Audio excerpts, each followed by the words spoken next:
La zona del norte de Santander, Tibú y por ende la Gabarra se consideran rojas. ¿Por qué fuiste a la Gabarra? ¿Por qué fuiste a Tibú? Bueno, Gabarra queda al norte del municipio de Tibú y eso es el punto más lejano donde pude ir sin encontrarme con un control militar. Porque lo que yo quería hacer era llegar al punto más lejano al norte posible.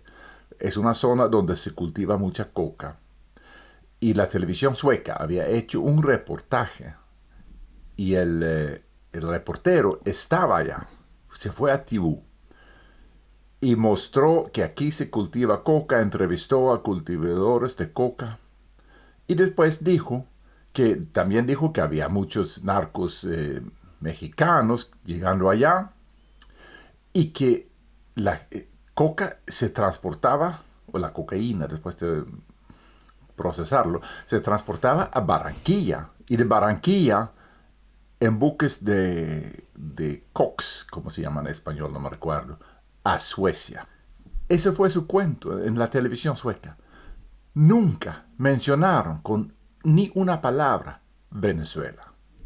Y lo que yo quería hacer era ir allá con mi drone, subir el drone, tomar una toma al oeste, donde se cultiva la coca, al este, donde está Venezuela, a pocos, como 50 kilómetros menos, 30, 20 kilómetros, para que la gente misma vea que no tiene sentido transportar la cocaína a Barranquilla, Sí. cuando Venezuela está al lado.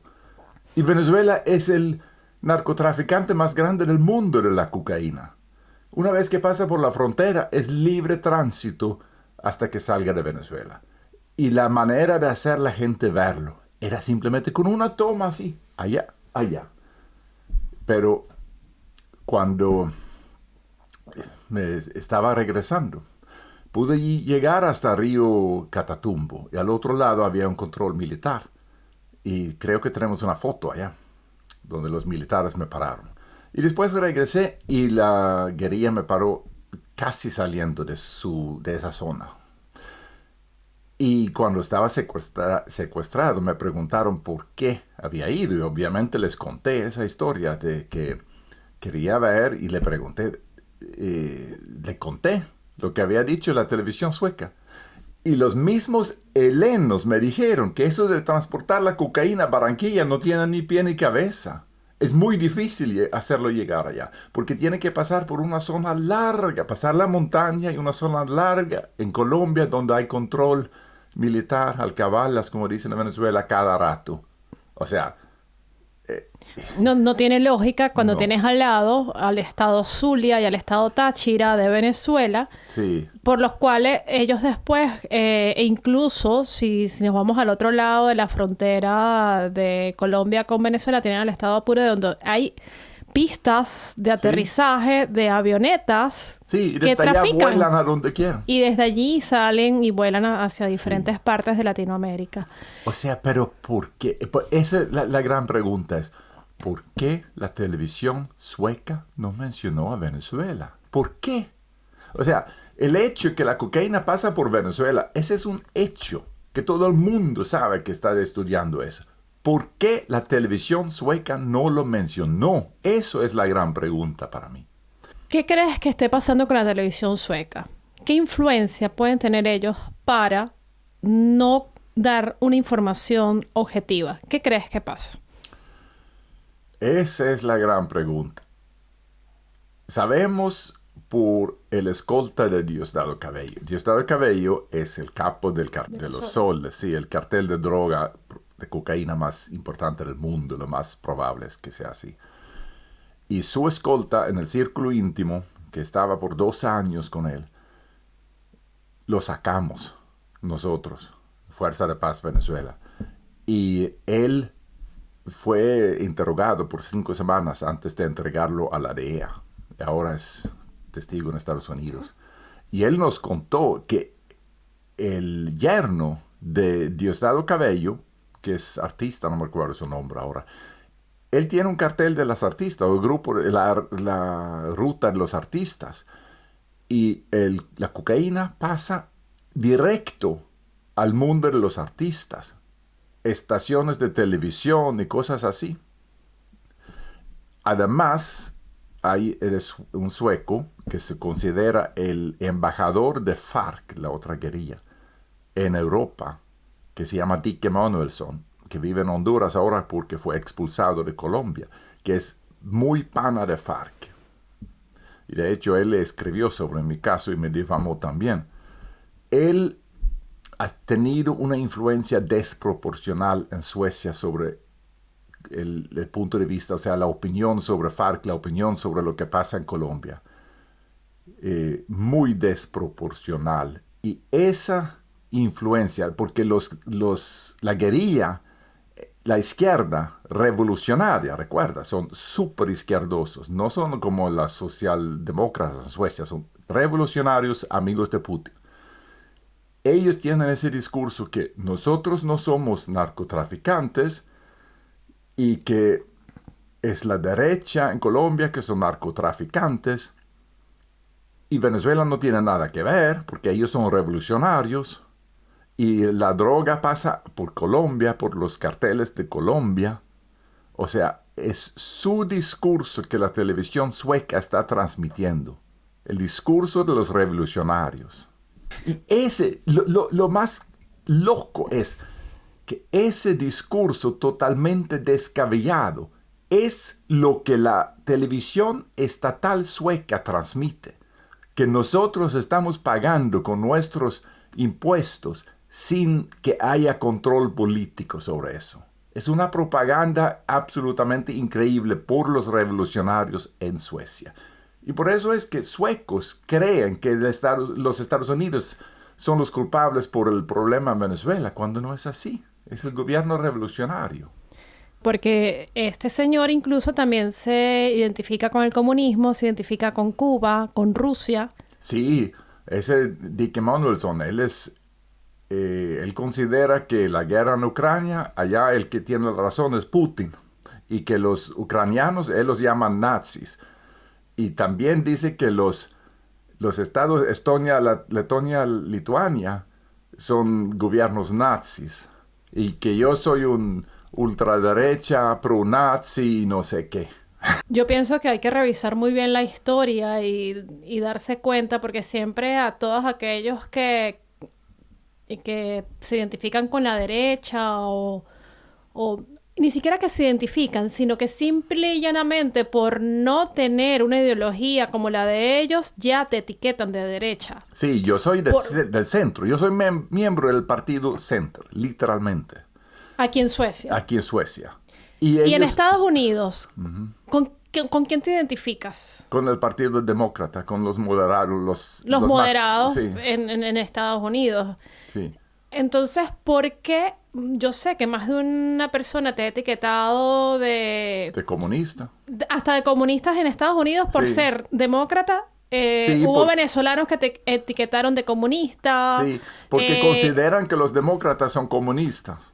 Pero resulta que entonces este otro señor, que sí es comunista, que sí se ha identificado con el comunismo, también te etiqueta de derecha, de nazi. Sí. Si miramos a esos países revolucionarios, son los países más pobres. ¿Qué hacen? Manipulan la estadística para no mostrarlo, o echan la culpa a otro país, porque siempre tiene que echar la culpa a alguien. Y lastimosamente, ese discurso revolucionario, o sea, del crimen internacional organizado, llega aquí, llega a Europa, pero más que todo llega a Suecia. Yo creo que Suecia ha sido como el base de FARC en Europa para su discurso mentiroso. Y cuando gente aquí, de lado a lado, hasta de la derecha, creen en ese discurso falso que la pobreza en Venezuela es culpa de las sanciones de Estados Unidos. O sea, ese es el sueño del diablo.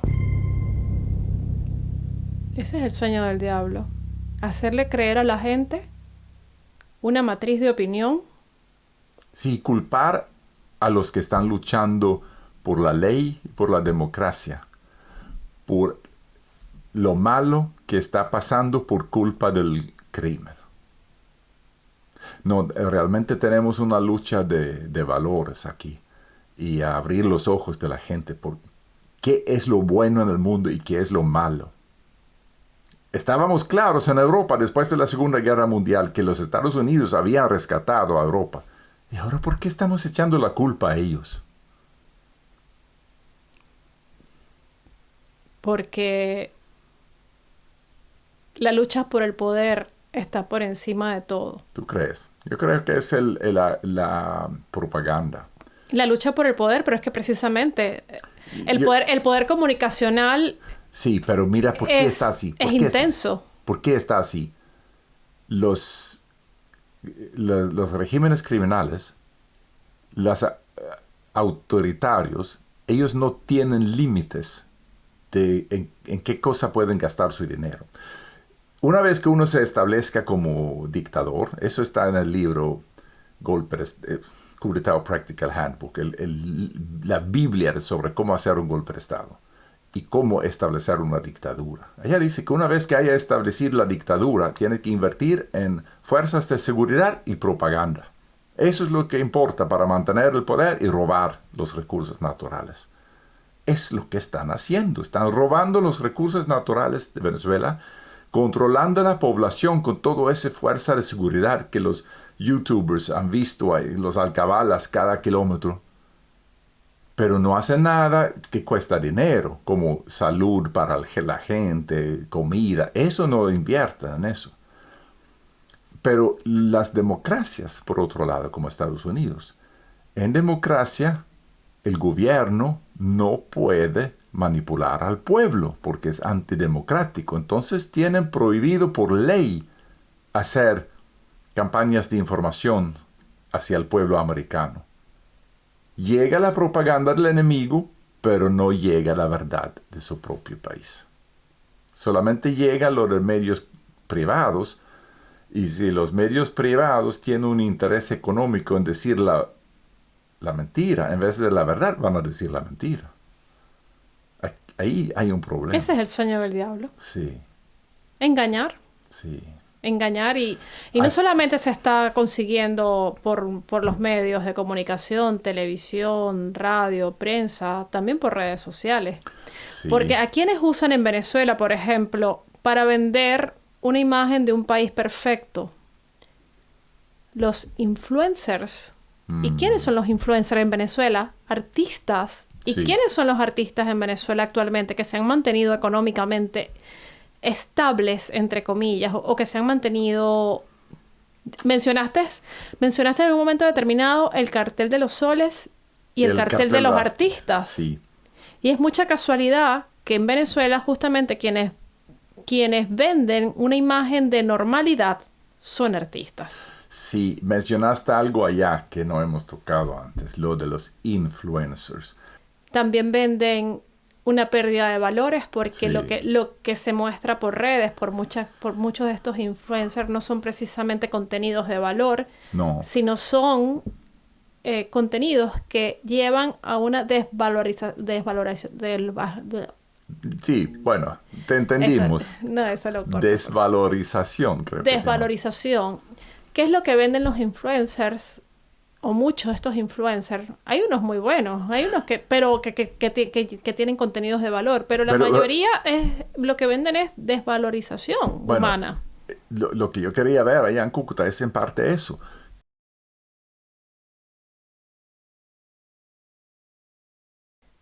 ¿Qué opinas de la situación en la frontera, en esa zona de Tibú?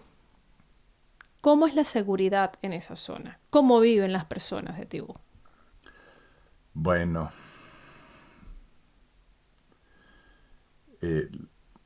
la verdad es que el país, Colombia en ese caso, tiene una responsabilidad de mantener seguridad en su zona. Donde ellos no tienen el control, deberían poner un checkpoint de decir que a partir de aquí nosotros no controlamos el territorio. El ELN considera que ellos están en guerra, ¿verdad? Guerra civil. Si es guerra civil, entonces debería haber un frente. A partir de ese punto no tenemos control. Si el gobierno no ponga un control, como hicieron después de la Guevara, si no ponen un control, entonces quedan responsables por la falta de seguridad. Y por eso yo considero que el presidente Petro es responsable por mi secuestro, por no haber mantenido la seguridad en esa vía. Los militares o la policía deben mantener la seguridad. Poco después que me habían soltado, pasó una patrulla de policía hacia Tibú y por casualidad llegó un bus del otro lado con una cámara y grabó la explosión. Le mataron con una bomba. Y esa policía había trabajado en el grupo que estaba investigando mi desaparición.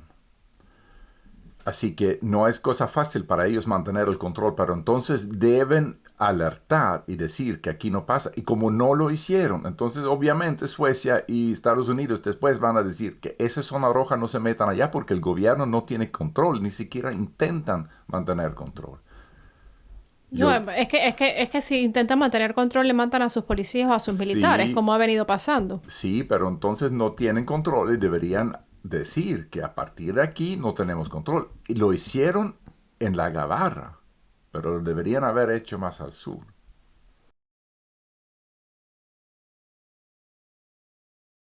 ¿Qué te preguntó el ELN sobre tu lucha por Venezuela?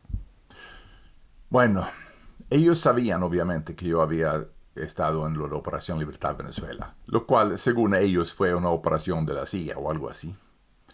Pero yo dije que yo lo había organizado junto con un montón de venezolanos y que había una red y que yo me retiré hace muchos años de eso y por eso yo no tengo los contactos, no sé quién hizo qué cosa y no me recuerdo en qué año me retiré, pero entregué la coordinación a un venezolano que continuaba y, y con eso se conformaron. Y la mayoría de esas personas que estaban involucradas con Operación Libertad Venezuela, ¿dónde están ahorita? Se han retirado de la lucha, se han muerto, están encarcelados o han ido del país.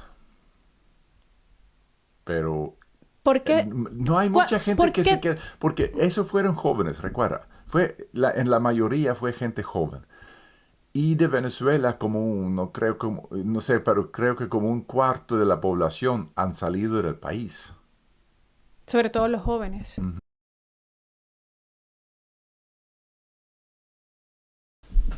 Cuando yo estaba secuestrado, me preguntaron si yo había estado antes en Colombia. En Colombia o en Venezuela. Bueno, en Venezuela obviamente nunca he estado. Me preguntaron por qué no has ido a Venezuela. Porque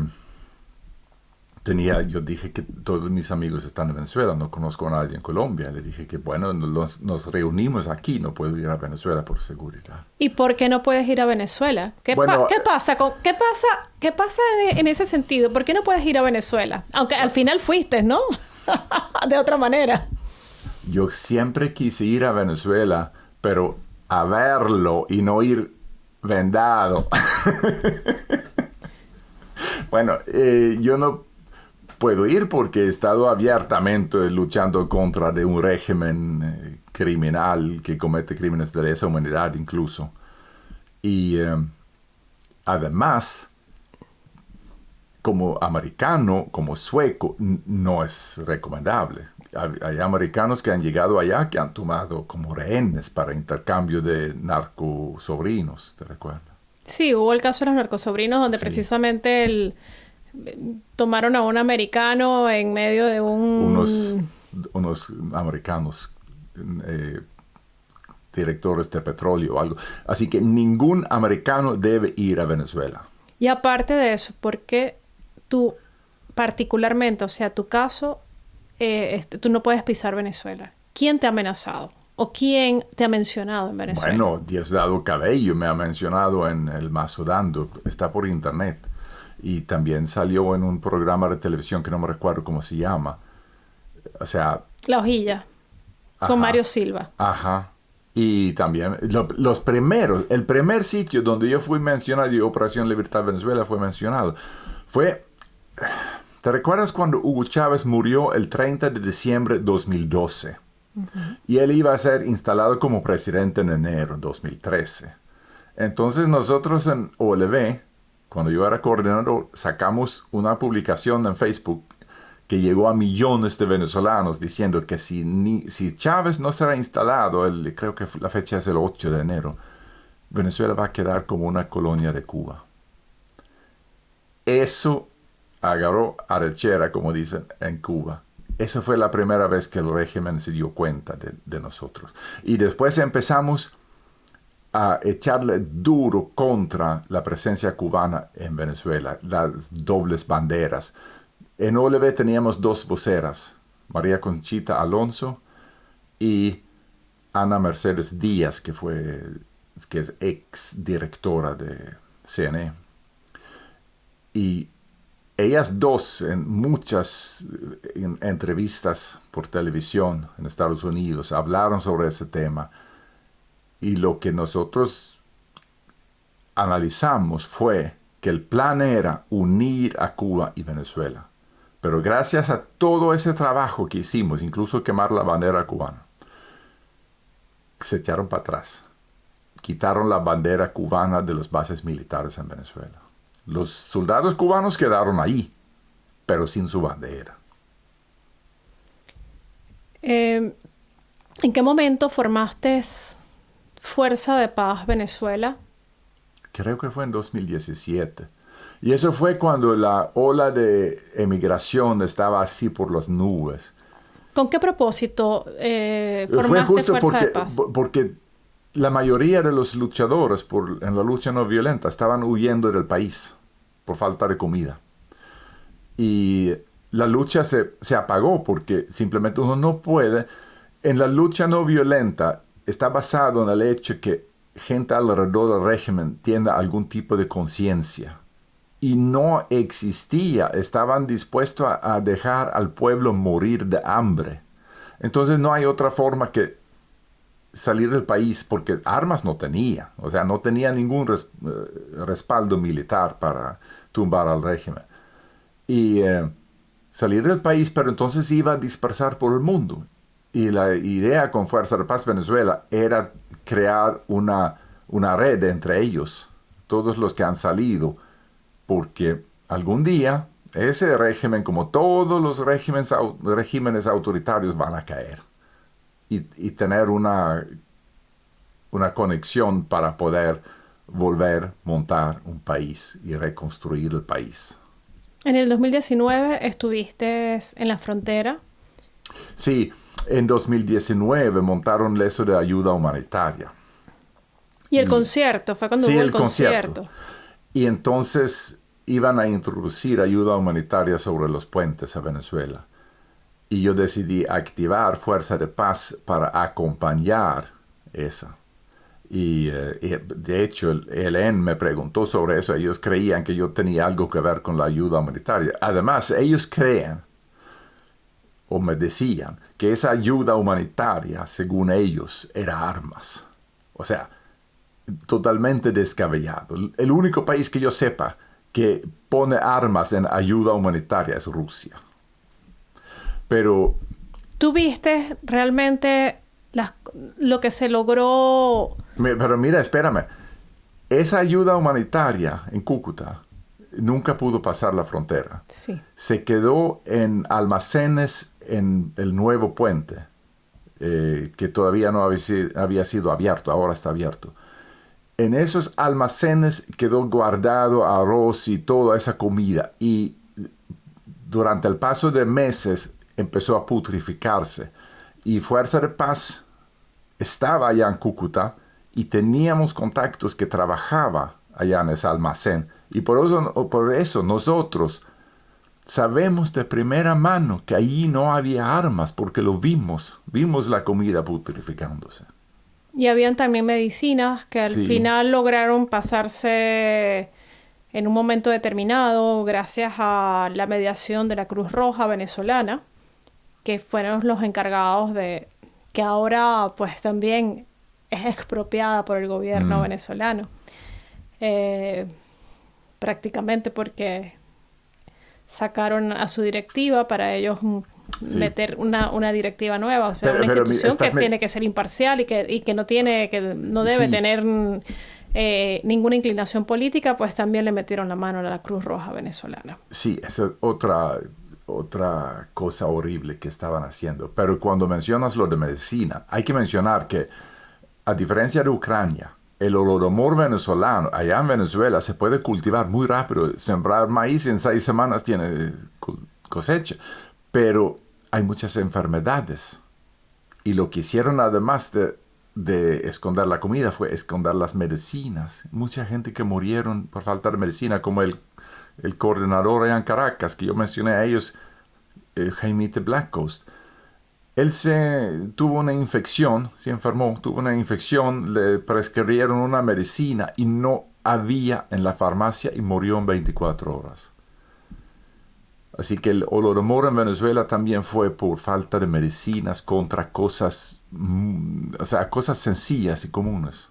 Sí, es que no había medicamentos. Hubo un tiempo donde la crisis de medicamentos fue tan grave que las personas tenían que consumirlos enviados desde afuera por los familiares que estuviesen fuera del país. Y medicinas para animales. O consumían, porque de repente sí se conseguía el de los animales, pero no el de una persona como tal. Sí.